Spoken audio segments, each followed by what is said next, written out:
My family didn't invite me to Christmas because it's no place for losers. My brother Lucas?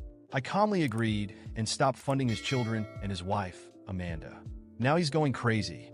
I was actually looking forward to Christmas this year. For once, I wasn't scrambling at the last minute to get everything together. By the first week of December, I bought presents for everyone: my parents, my brother Lucas, his wife Amanda, and their kids.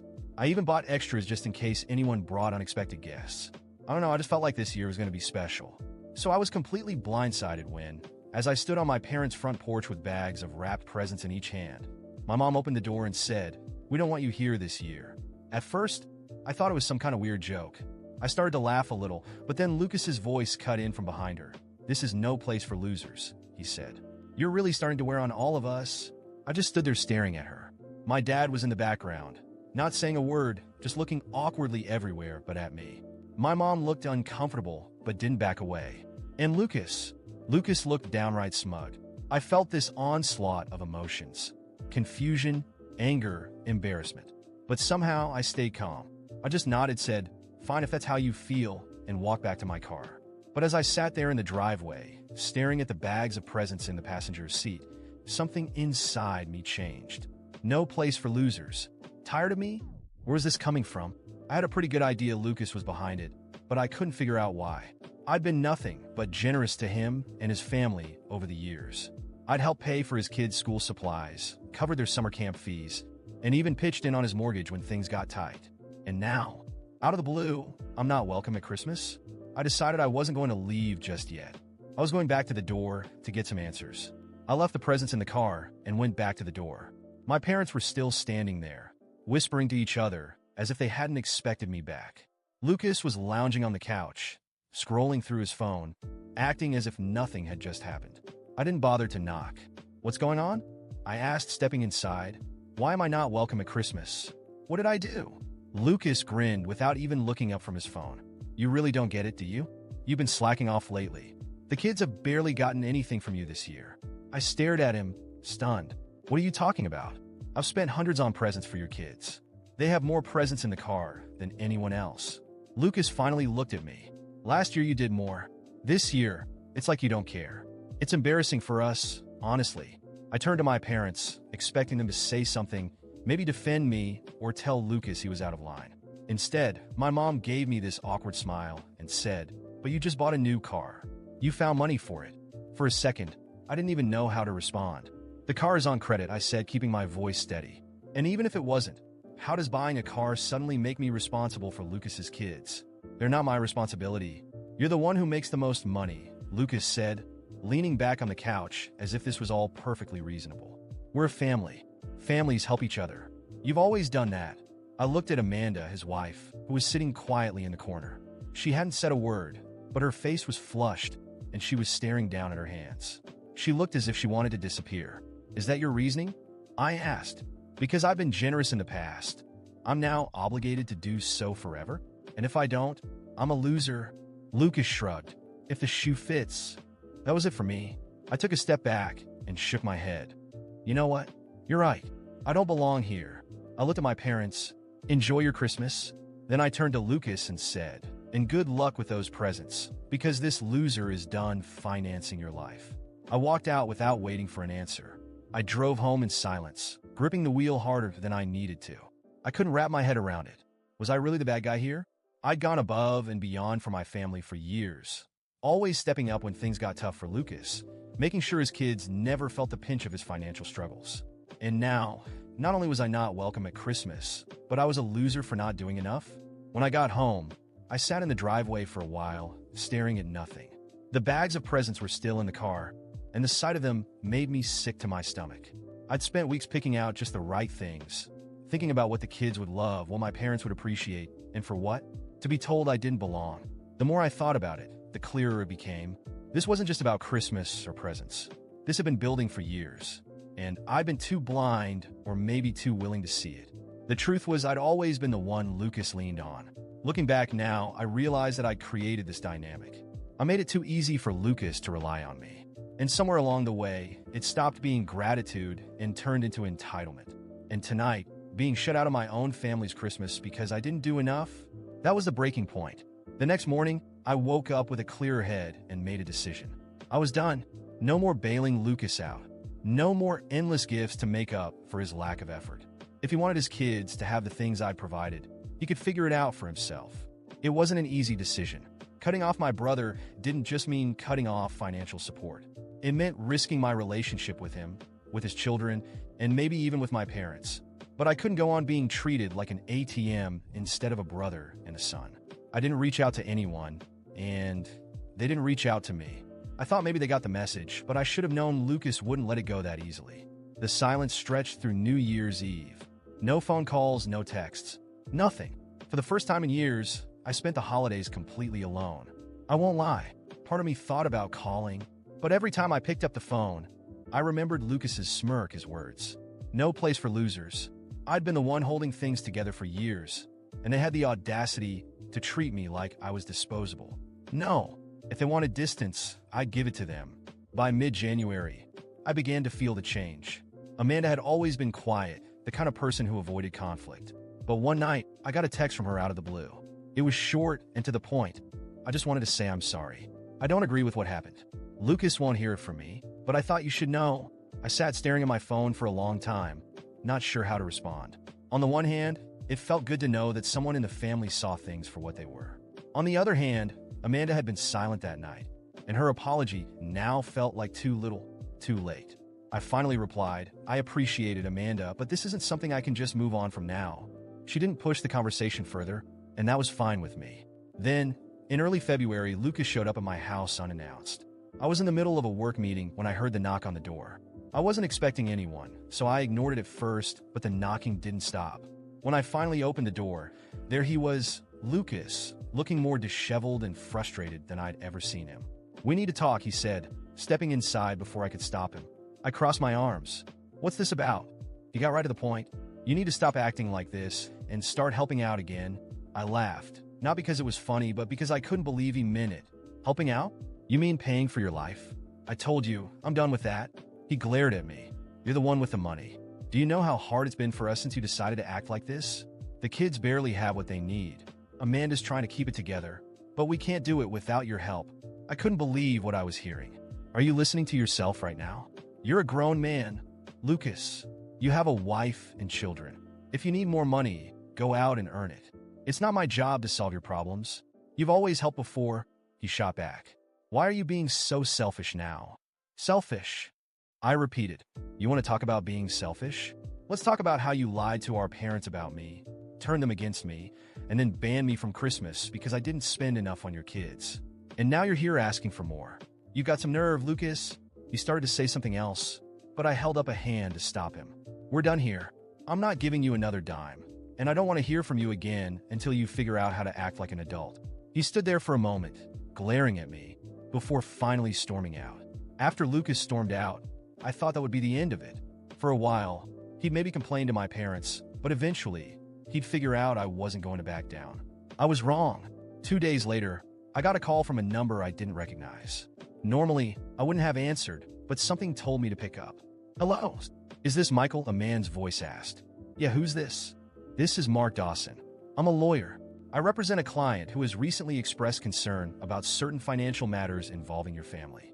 Do you have a moment to discuss them? I froze. A lawyer? What financial matters?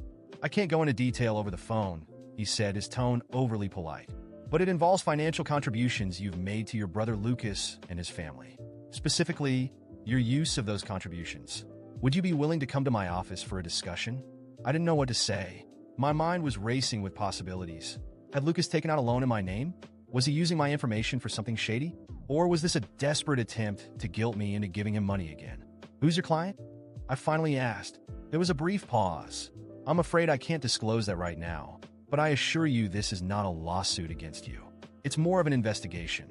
Against my better judgment, I agreed to a meeting. Curiosity got the better of me, and I couldn't shake the feeling that there was more to this than just Lucas being Lucas. When I walked into Mark Dawson's office the next day, I wasn't sure what to expect.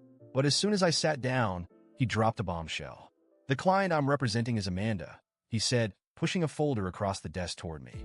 I blinked, completely taken by surprise. Amanda? Why would she need a lawyer? Mark folded his hands and watched me closely. She believes Lucas has been using the money you've given him over the years inappropriately. She has reason to believe he's been hiding money from her and from you. My stomach turned. Hiding money? What do you mean? He opened the folder, revealing copies of bank statements, receipts, and what looked like screenshots of text messages. She suspects Lucas has been taking your financial contributions and funneling them into a separate account. Based on what she found, he may have been using the money for gambling and other personal expenses instead of supporting his family. I stared at the documents in disbelief. You're saying all those times I helped him with bills, with his kids' school stuff, that money never went to them? Mark nodded solemnly. It seems that way. Amanda discovered this recently and came to me because she didn't know what to do. She didn't want to involve you at first, but given the circumstances, she thought you should know. I couldn't believe what I was hearing. Lucas had been playing me all along, taking money I thought was going to help his family and blowing it on who knows what. I didn't know whether to feel angry, betrayed, or just plain stupid for not seeing it sooner. Does Amanda have proof? I asked, my voice tense. Mark nodded and pushed the folder closer to me. Take a look for yourself. I leafed through the documents.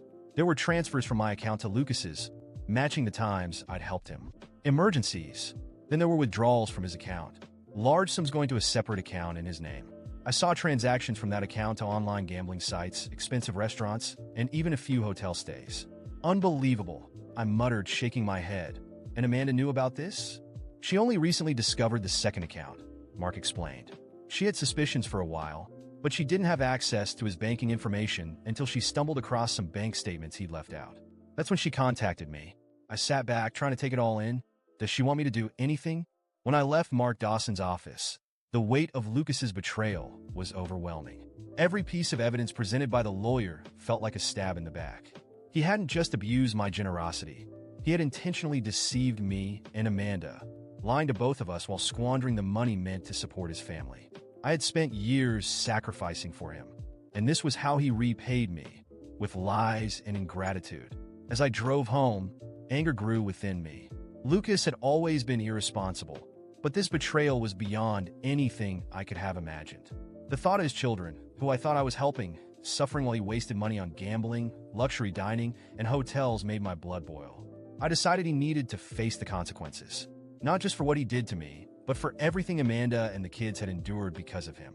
That night, I sat at my kitchen table, the documents spread out before me. Every line was a weapon, every piece of evidence a bullet. If Lucas wanted a war, he'd found the right person to fight. But this wasn't going to be impulsive. It had to be meticulous, calculated, and definitive. First, I scanned and secured all the evidence, storing copies in multiple locations to ensure it couldn't be destroyed. Then I arranged to meet with Amanda. When we met the next day, she looked exhausted, but there was a determination in her eyes I hadn't seen before. Michael, I'm so sorry about all of this, she began, her voice trembling. I didn't know what Lucas was doing. I believe you, I replied, but we need to make a decision. Do you want to stay with him? She hesitated before shaking her head. I can't. He's destroyed the trust we had. There's no going back. That's all I needed to know, I said. Now let's make sure he faces the consequences and understands what he's done. I spent the following weeks meticulously planning every step. With Mark's help, we filed to freeze Lucas's accounts under suspicion of financial misuse. At the same time, Amanda initiated divorce proceedings. We gathered enough evidence to ensure she would get full custody of the children. But I knew Lucas wouldn't take this lying down. It didn't take long for him to show up at my door again, furious. He pounded on the door like a madman, shouting my name. When I opened it, he tried to push his way in, but I raised my hand to stop him. If you take one step inside, I'm calling the police, I said calmly. You're behind this, aren't you? He shouted. You're trying to ruin my life. I'm not trying to ruin anything, Lucas. You did that all on your own, I replied. I just exposed the truth. You think this is over? He yelled. I'll put an end to this, Michael. You'll regret this. Good luck with that, I said, slamming the door in his face. He stood outside yelling for a few more minutes before storming off. I knew that wasn't the end. A few days later, Lucas began a campaign to turn our parents against me. He went to them, crying, claiming I was destroying his life and that Amanda and I were conspiring to leave him with nothing. My mother, always inclined to believe Lucas's stories, called me, demanding an explanation. Michael, how could you do this to your brother? He's suffering so much. You want to know what's happening, Mom? Fine, I said. I'll show you. The next day, I went to their house with all the evidence. I laid it out piece by piece, bank statements, receipts, and proof of his lies. My father stayed silent, but the shame was evident in his eyes. My mother, however, tried to justify it. He was under a lot of pressure. Maybe he made mistakes, but he's your brother. He didn't make mistakes, Mom. He chose to deceive us. He chose to lie to you, to me, to Amanda. He chose to gamble away the money meant for his family. And now he needs to face the consequences. The conversation ended with them visibly shaken. But for the first time, they didn't try to defend Lucas. Meanwhile, Amanda was gaining strength. With Lucas's accounts frozen and the evidence stacked against him, she secured full custody of the kids and control of their home. Lucas, on the other hand, was crumbling. The debts he had hidden began to surface, and creditors were unwilling to wait. He lost access to his accounts, and his reputation was in shambles. But it still wasn't enough. I needed Lucas to fully understand what it meant to manipulate and betray someone who had only ever tried to help him. So, I exposed his actions to our close friends and relatives, not out of petty revenge, but to ensure the truth was known. Lucas tried to confront me in public, but this time, I was ready. "You have the nerve to face me after everything you've done?" I asked. "After stealing from your own family, lying to all of us? What did you think would happen, Lucas? That I'd keep funding your lies?" He had no response. The people around us began to see him for who he truly was, and the network of support he had relied on for years began to crumble. Amanda, on the other hand, was rebuilding her life. She secured a stable job, enrolled her kids in a good school, and finally found peace. As for me, I learned to protect my generosity. Never again would I allow anyone to take advantage of my kindness. Lucas was left alone to face the consequences of his choices. He tried to rebuild, but with mounting debts and a ruined reputation, he became isolated, with no one to turn to. And while I finally found freedom and peace, Lucas learned, the hard way, that some betrayals come with a heavy price.